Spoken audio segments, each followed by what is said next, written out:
وطلعت من اليمن وين رحت؟ وطلعت من اليمن يا طول العمر، وعقبه جيت السعوديه بهذا، واخذت لي فتره لبلادنا الحبيبه، وعقبه رحت الكويت.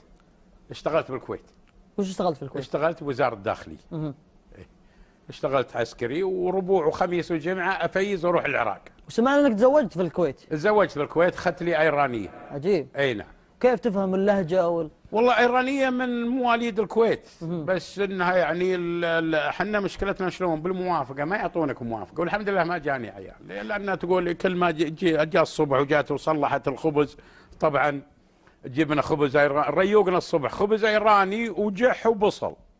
والله خوش فطور. اوه والله من زين الريحه. ونفطر، ولا قالت لي ابو خضير خيل اخوب، يعني انت كويس؟ قلت خيل اخوب خدوفس شتوري بروبشن، يعني بروبشن رحت.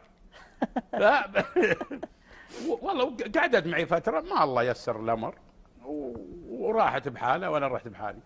اعجبتني العراق، خميس وجمعه اروح افيز وجهي. ليت يقعدون على قعدات وشاي مخدر، يا سلام، وموال عراقي وسوالفهم كلها. ابو كاظم الله يساعدك، الله يقوي، جازت لي الدين وشاي، وهذا يمول وهذا يصيد، كل حياتهم مواويل.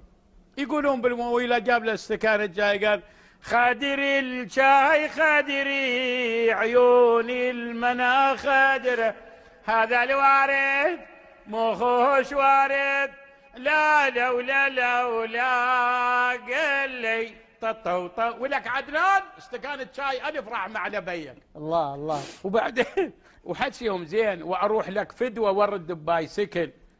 الحين اقول انا متزوج من العراق، وزوجتي هسه عراقيه ما شاء الله، وما زالت معك. اي الحمد لله. ما شاء الله. عيالك تعطينا اسماء عيالك؟ عيالي كاظم وناظم وخضير، والبنيه البرتقاله، وام خضير البيدجان.